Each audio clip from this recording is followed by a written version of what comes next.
の家にいる者は全員捕らえろ。 The Talkies ngomongin film bersama Bayu dan Edoy. Ivana, spin-off dari franchise Danur. Danur Universe ya. Danur Universe. Ceritanya tentang Ivana jadi pertama kali muncul di Danur 2 Mada. Udah pernah muncul ya? Di Danur 2 Mada. Nah, di sini spin-off kan berarti memang karakternya udah muncul kan. Oke. Gitu. Jadi cerita tentang siapa sih Ivana gitu. Yang bikin beda adalah sutradaranya Kimo Stambul yang biasa bikin film gory gitu ya, slasher gore gitu. Sementara Danur kan yang ramah keluarga, family friendly. Family friendly.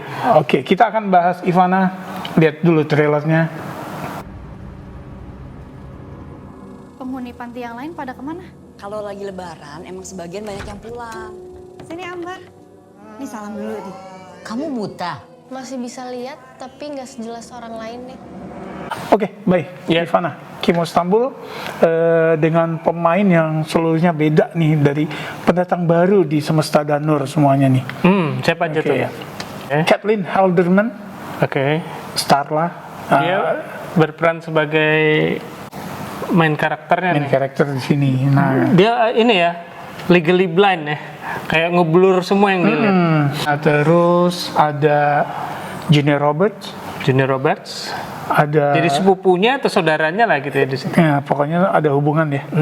Terus ada Tasca Namia. Nah, terus yang senior ada Rina Hasim, Yati Surahman, Yayu Unru. Yang jadi Ivana ini beda dengan yang di Danur 2. Yang jadi Ivana adalah Sonia Alisa. Tapi yang jadi perekat di semesta Danur adalah penulis skenario-nya Lele Laila. 1, 2, 3, Asi 1, 2 sama Ivana ini semuanya dia yang nulis. Termasuk KKN kemarin. Oke, jadi ceritanya gimana, Bay? Ceritanya jadi awalnya dikasih prolog ya. Kejadiannya di zaman Jepang. Orang Belanda, Ivana, mungkin tuan tanah apa yang punya banyak karyawan pribumi segala. Terus gini, mungkin si Ivana itu punya kekasih juga orang pribumi ya, yang diperankan oleh Muhammad Khan. Terus ternyata Ivana ini dikhianatin sama karyawannya, yang dia sendiri udah sayang sebetulnya sama kayaknya emang care sebetulnya ya. Cuman dikhianati karena dia orang bule penjajah di tanah pribumi. Terus akhirnya dia berusaha melarikan diri segala. Dia terbunuh sama Jepang, kepalanya terpenggal. Terus sama Muhammad Khan karena saking cintanya, badannya disembunyikan di basement, terus dijadiin patung. Nah, fast forward ke tahun 93, malam lebaran, main karakternya Ambar sama adiknya Dika yang masih kecil. Ambar penglihatannya agak kurang, jadi memang dia tapi walaupun penglihatannya kurang, dia sensitivitas terhadap hal-hal gaib ada, karena pas perjalanan di bis kita udah diliatin kalau dia aware melihat sesuatu padahal nggak ada apa-apa. Di belakang kayak ada orang, katanya kosong ya. Nah, dia ke panti orang tua ya, panti Ureda, yang pada saat lebaran itu orang-orangnya pada pulang sehingga tinggal menyisakan 3 orang relatifnya dia ya. 3 penghuni ya. 3 penghuni. Ada si kakek ya, Yayu Unru, ada Yati Surahman yang agak-agak kepo dan Nenek Ani ya, nyinyir gitu. Terus Nenek Ani dan ada Rina Hasim yang ke Belanda-Belandaan. Karena ngomongnya Belanda terus. Nah, itu kan rumah tua ya. Pada saat mereka, jadi si Dika anak kecil main frisbee-nya masuk ke dalam jadi di sebelah gedung utama panti itu ada kayak gudang kosong gitu ya. Gudang kosong. Tapi si Dika pengen tetap ngambil frisbee-nya, akhirnya ngambil ke situ main-main. Ternyata mereka menemukan nggak sengaja nemuin basement. Di basement itu ketemu patung Ivana ini. Karena itu patung Ivana, hantu Ivana ini melakukan teror lah kayak unleash hell gitu ya, dengan terbukanya basement itu ya. Terbukanya basement itu menteror lah, dan horornya, kengeriannya semua ada di situ. Mulai dari situ. Dan malam takbiran ya. Gitu loh. Jadi nggak ada nggak ada istilah gini, malam takbiran mungkin setan udah dibuka. Oh iya. Kan katanya selama bulan puasa di kerangkeng kan. Oh iya. Gitu, jadi pas malam takbiran dibuka, itu dia kenapa akhirnya korban tewas pertama ya malam takbiran ya, Bay. Oke. Jadi gitu. Nah, kebetulan yang gedung yang menjadi Panti Reda itu tempat di mana dulu Ivana dibunuh dan kepalanya dibuang ke dalam sumur. Kan dipenggal ya, kepalanya dibuang dalam sumur. Jadi dia tuh sekarang mencari-cari kepalanya di mana, gitu kan. Dia mencari-cari, dia minta dibalikin kepalanya, gitu. Dan dia balas dendam ke semua yang telah menyakiti dia dulu, gitu loh. Walaupun orang-orangnya sebetulnya udah nggak ada ya. Kayak gitu. Oke. Kimo Stambul, dengan adanya nama Kimo Stambul ya nggak PG-13 lagi dong, nggak 13 tahun ke atas lagi. Jelas sudah 17 tahun ke atas karena pala pada copot-copot, men. Oh iya. Gitu ya. Gelindingan, heads will roll gitu, dan heads are rolling di film ini. Gitu. Lu gimana? Lu selama ini Danur udah nonton apa aja? Danur udah nonton yang 3 kan bareng sama gue. yang 3, yang 1 kayaknya nonton. Asih 2 juga. Asih juga ya? Asih yang 2 ya? Asih yang 2 ya. Oke, mungkin gue mulai dari apa yang gue suka ya. Iya. Gue suka film horor. Jadi ini mirip-mirip Ratu Ilmu Hitam ya, karena berkumpul dari satu tempat. Iya, berkumpul satu tempat. Karena Kimo Stambul juga. Dan gue suka stylenya Kimo Stambul yang sebetulnya rapih ya. Jadi emang kelihatan nih film nggak kayak istilahnya kita bikin film sendiri bisa kayak gitu. Tahu kan maksud gua? Jadi ini film bener-bener film quality gitu. Kelihatan mahal juga sih. Kelihatan mahal gitu. Kualitasnya, nah itu yang gue suka.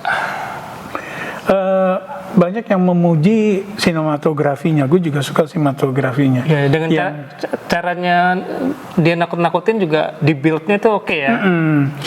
Jadi kayak pas pergerakan kamera gitu ya, lo begitu kamera ngepen, namanya film horor, gitu jadi berapa di belakang ada apa, di belakang kan kayak gitu ya.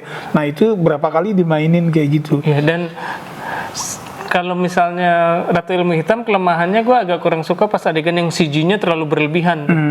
Nah kalau di sini oke, rapih gitu CG-nya, kadang juga nggak terlalu berlebihan, sehingga soalnya bagi gue begitu CG-nya kelihatan palsu, jadi kayak palsu gitu. Nah ini enggak, ini tetap bisa menimbulkan keseraman. Malah kayaknya practical effect ya, karena waktu dicekek kan mata sampai keluar itu practical kan. Iya practical. Ya, gitu. Kita tahu itu animatronik gitu kan. Kayak gitu. Nah, oh iya, tapi ngomong sinematografi sebagus apapun nggak akan masuk nominasi FFI kayaknya. Karena orang asing. Dia punya Patrick Tashadian. Tadashian, Tashadian ya. Yang memang langganan Kimo. Gitu. Oke, nah terus yang lo nggak suka? Gue nggak suka sebetulnya cukup banyak nih yang gue nggak suka sebetulnya. Oh banyak catatannya. Oke, apa aja nih? Catatan gue mungkin pertama, jadi kita udah bilang bahwa ini suasana Lebaran ya. Maksudnya suasana Lebaran di Indonesia itu nggak dapat sama sekali di situ. Festifnya ya. Iya, festif. Walaupun ini tempatnya memang agak jauh kan, turun dari bus dia masih harus jalan lagi ke dalam gitu. Iya, tapi tetap nggak dapat. Nggak ada. Ada suara-suara takbiran kayak gitu ya. Yang menandakan kalau itu Lebaran. Apa ceritanya dipaksakan untuk jadi Lebaran karena supaya nggak ada yang nolong. Atau gimana, yang jelas gue nggak ngerasa dapet aja ambience-nya ya. Ambience sebetulnya sesimpel ada background itu sih, Bay ya, orang takbir atau apa gitu, Bay ya.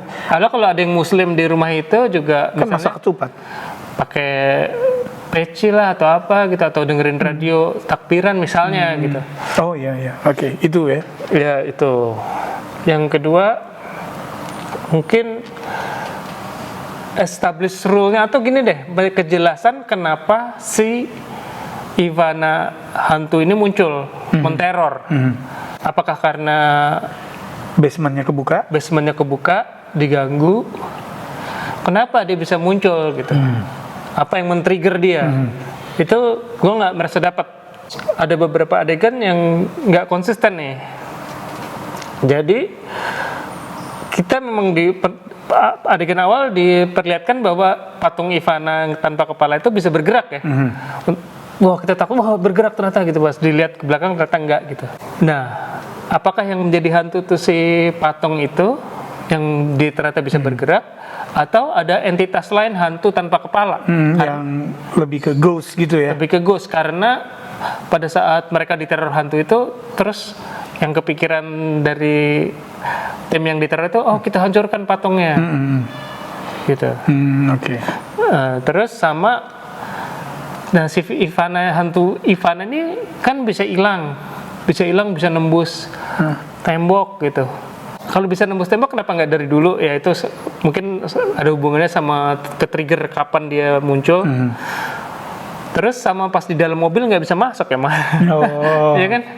Dia bisa masuk aja dong ke dalam mobil itu gitu. Nah, ada beberapa rules yang nggak jelas buat gua, yang jadi pertanyaan buat gua, yang menjadikan film yang keren banget ini looknya dan stylenya jadi agak kurang nilainya di mata gua. Kalau lo gimana pendapat? Iya, gue suka Ivana as a whole movie gitu, maksudnya sebagai film horor, it works, gitu ya, dan lumayan konsisten tuh ya, mulai dari sebenarnya nggak dari tengah ya, dari awal-awal tuh udah mulai ya, dan dia konsisten sampai selesai, gitu ya, ngerinya dapet nih, yang anjret gitu kan. Nah terus yang gue suka lagi, kan karakternya ini terbagi 3 demografi nih, anak-anak, lansia, terus yang dewasa kan ada yang cowok nih, si Julia Roberts sama yang jadi Agus. Sandy William, si Arthur sama Agus, gitu kan. Otomatis kita yang, wah untung ada cowok gitu kan, jadi bisa jagain mereka. Spoiler, mereka mati. Gitu ya, sehingga, nah jadi maksud gue, ketika karakternya dibikin sangat rentan gitu, kita berharap ada yang jadi guardian, terus yang jadi guardiannya malah mati duluan, itu makin serem kan.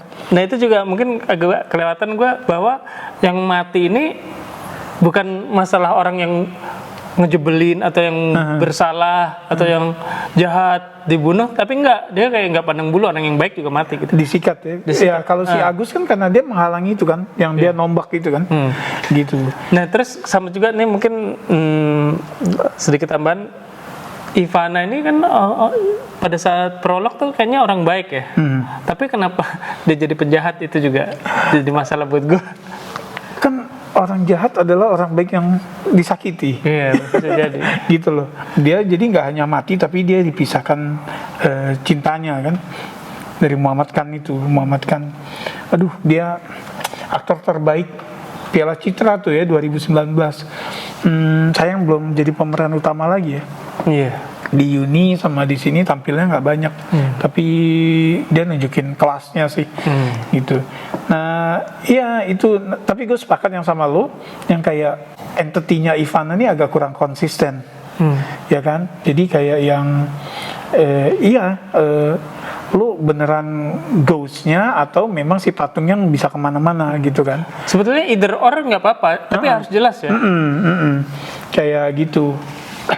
Terus kalau gue sih memang ketika nonton gue nggak terlalu mikirin itu, yang gue pegang adalah, oh ini memang si patungnya, karena dia nyari kepalanya kan untuk dipasang itu, kayak gitu. Jadi kalau kekurangannya apa ya, gue so far gue menikmati sih, karena jadi gini, gue nggak ada waktu untuk berpikir lagi karena didonder terus nih Bay sampai habis, gitu. Gue lebih lebih suka ini daripada Satu Ilmu Hitam. Scare value-nya ya, gitu. Walaupun kayaknya banyak negatif yang gue ngomongin, tapi gue juga lebih suka, kayaknya lebih suka ini daripada Satu Ilmu Hitam. Gitu. Nah, mudah-mudahan ini kan sukses nih, gitu ya. Hampir 2 juta nih, Bay. 2 juta penonton. Jadi setelah KKN, horor berikutnya si Ivana dan akan disusul sama Pengabdi Setan. Pengabdi Setan 2 yang kita lihat mudah-mudahan nanti berapa. Grafiknya bisa ngikutin ya. Ivana sekaligus jadi film paling larisnya Kimo Stambul, ya, termasuk ketika dengan Timo Cahyanto juga ya. Bahkan lebih laris dari Timo Cahyanto ya. Iya, Timo Cahyanto kan nembus 1 juta waktu di sebelum Iblis Menjemput. 1 juta tipis ya, 1,1 kalau nggak salah.